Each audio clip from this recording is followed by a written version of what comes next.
People often fantasize about immortality. But what if a person could live for a few hundred years or thousands? What would an immortal look like? What would they do? How would they relate to family and religion? In 2007, director Richard Shankman attempted to explore these questions in the science fiction film The Man from Earth, and this fiction makes us contemplate the real. That's the case with John. There's a grave disorder. Is he serious? He is. The film begins with scenes of a 35-year-old man loading his belongings into the open bed of a pickup truck. Two cars approach his house. People step out of them. Dan, Sandy, Harry, and Edith. They are colleagues and friends of the main character, Professor John Oldman. They are puzzled. Why is he planning to leave and without saying goodbye? Dan jokes that he must be in a hurry to take over a chair at Stanford, and Harry shows a basket of food, regretting that they don't have enough time. Otherwise, they would have arranged something grand. Edith notices a painting near the car. She's in awe. It looks very much like a Van Gogh, but she's never seen it before. John says it's a gift from a friend. Edith is surprised. It looks like an authentic one. John invites his friends into the house. They ask him to tell the truth. Why is he leaving his home and 10 years of teaching? John responds that he can't stay in one place for long, but his friends don't believe it. It can be that he moves so frequently. He's only 35 and he hasn't aged a bit in the last 10 years. Any woman on the faculty would give anything to know the secret. At that moment, Professor of Archaeology Art Jenkins arrives with his student, Linda. He gives John a book about prehistoric caves as a memento and also wonders where John is heading. Again, John says that he just enjoys moving around and brings out an expensive bottle of whiskey. People become more cheerful and forget about the uncomfortable questions. They form a circle and wish him a long life and good luck. On the shelf, Dan finds a strange bone artifact. It's a flint knife, a silicon tool for carving wood and bone. The Cro-Magnons used it in the Paleolithic era. While the group examines the artifact, John suddenly asks, what do they think an Upper Paleolithic human would look like if they could have lived to the present time? Dan replies that, as Art's book says, he could be just like any of them, and if he had lived for centuries, he would have changed with each passing century, meaning that the Upper Paleolithic people had the same intelligence as modern humans, they just knew less. Linda is curious, according to the biologist, what would sustain his life. Biologist Harry says that it would require complete cell regeneration. It is believed that the human body is designed for a lifespan of around 190 years. Edith laments, as many would love to know the secret of eternal life. Harry responds that what is magic for one time is science for another. After all, Columbus and Copernicus were once considered mad. And then John reveals that he could have traveled with Columbus, but he isn't the adventurous type.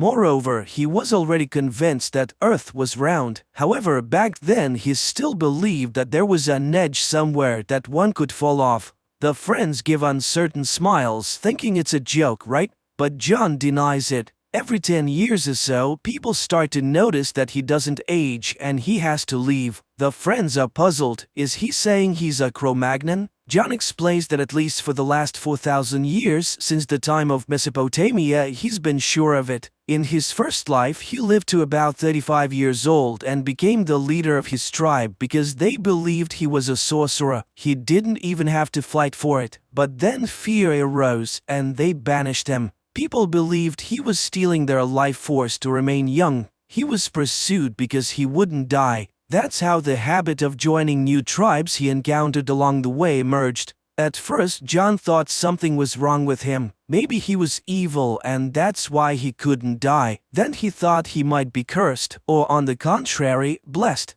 Later, he believed there was some purpose to his existence, and now he thinks he simply came into being. His friends are intrigued. John's story is full of interest. Edith is curious again about the fate of the Van Gogh painting. And John tells them that Van Gogh gave him the painting when John was just born, a pig farmer. Van Gogh used to visit him, paint, and talk about how nature finds its reflection in art. Art asks, "Did you always leave?" John shrugs. Sometimes he created a new identity for the next 10 years. Sometimes he even posed as his own son. But a few times he got caught. He even spent a year in a Belgian prison in 1862 for forging state documents. His friends start to get annoyed. John seems to have an answer to everything except one. Why does he do it? And he answers, he just wanted them to say goodbye to him specifically. After this, those around him conclude that John has serious issues. He remembers about moving. He still needs to take the boxes.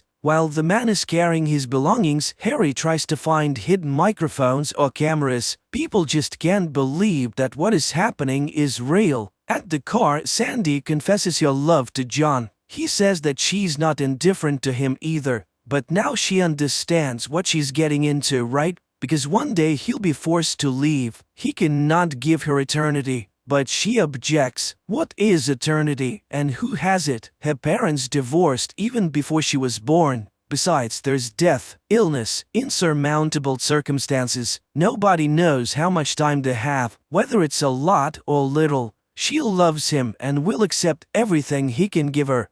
John and Sandy return to the house. Their friends say that they still have more questions. For example, does he remember any of his native languages? The man replies that he remembers a little. Besides, they haven't changed much.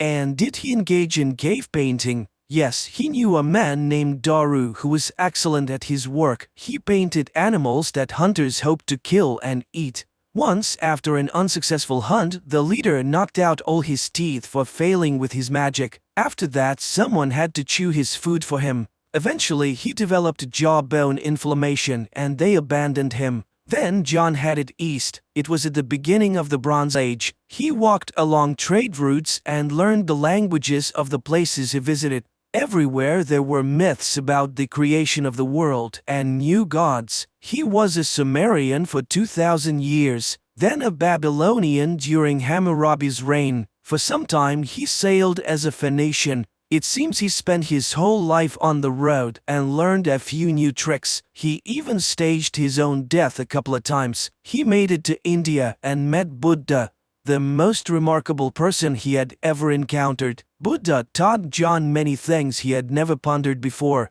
In the midst of the debate, Dr. Will Gruber arrives. The doctor says that there's absolutely no way for John to prove the truth of his story, and no way they could verify it. He's either their friend, or a caveman, or a liar, or a lunatic. The doctor is curious. In this extensive life being discussed, did he ever get sick? John answers affirmatively. Like everyone else, he had serious illnesses, perhaps pneumonia or other lung infections. He suffered from typhoid, yellow fever, and smallpox. He survived the bubonic plague, and it's even more horrifying than history tells. But he doesn't have any scars. Among the friends, a debate flares up, whether to believe John's stories or not. They contradict all their notions about nature. Dan is puzzled. A person with John's intellect would have studied a lot of things. John confesses he has 10 scientific degrees, including all those his friends have. He earned his biology doctorate at Oxford in 1840, but his achievements are just an excess of time, not brilliance. Suddenly, Dr. Will pulls out a gun. He asks John if he would survive if he is shot, but John never claimed he was immortal, just very old. The doctor is curious. What does John think about death? Is he afraid of it? John explains that ancient people thought about death, but they had a practical understanding. They stopped moving, fell, and never got up.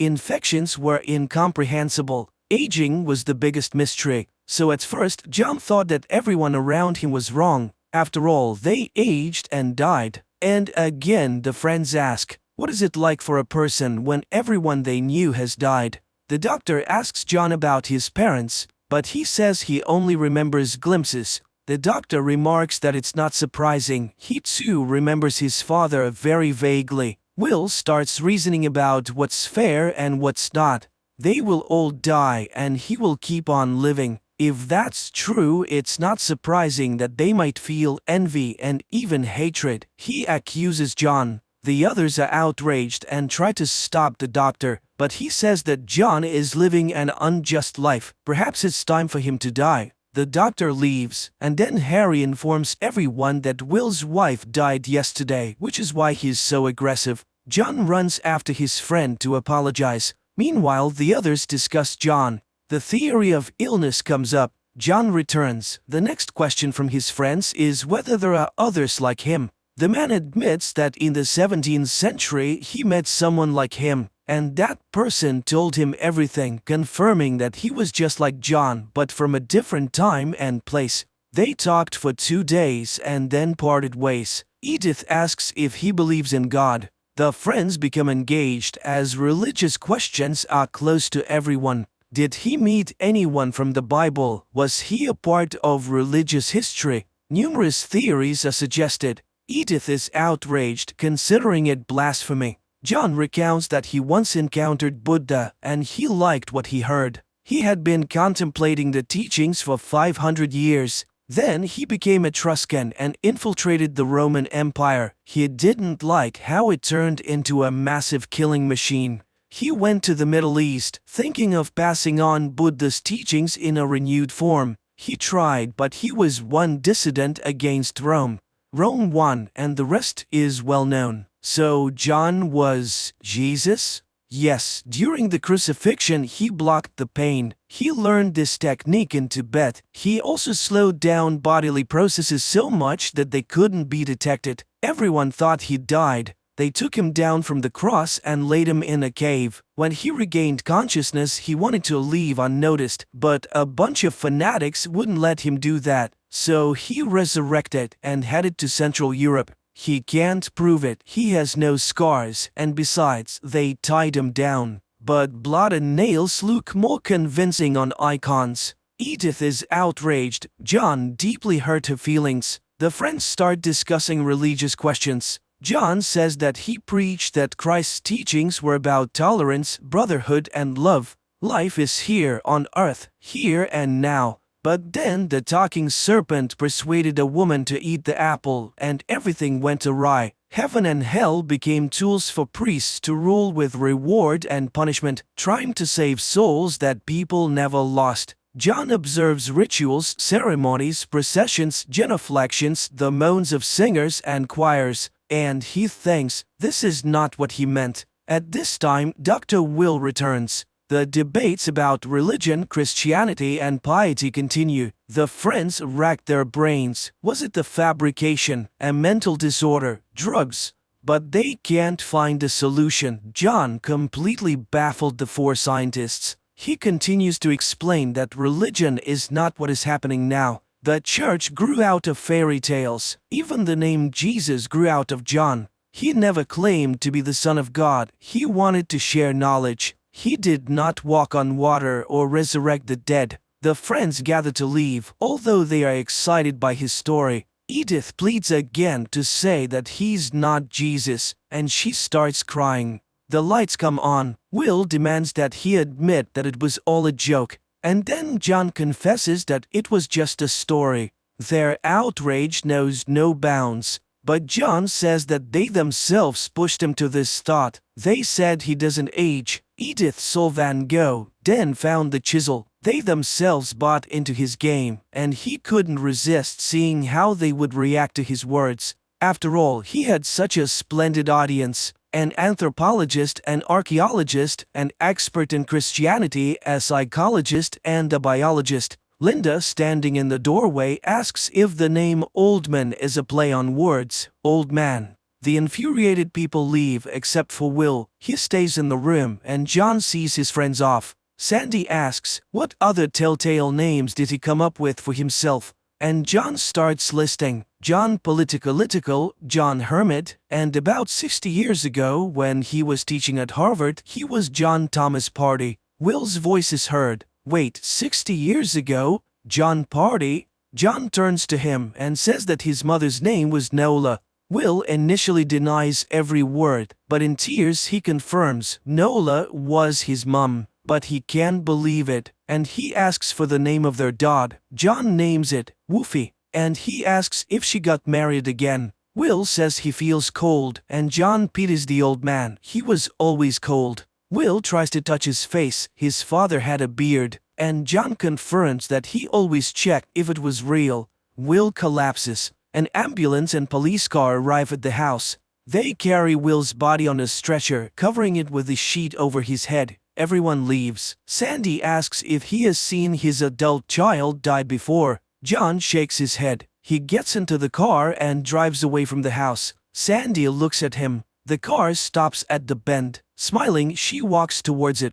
The Man from Earth is a very ambiguous movie. However, it makes you wonder. It raises very complex questions about morality, ethics, and religion. It is fascinating to follow the flight of human thought and to think, what if?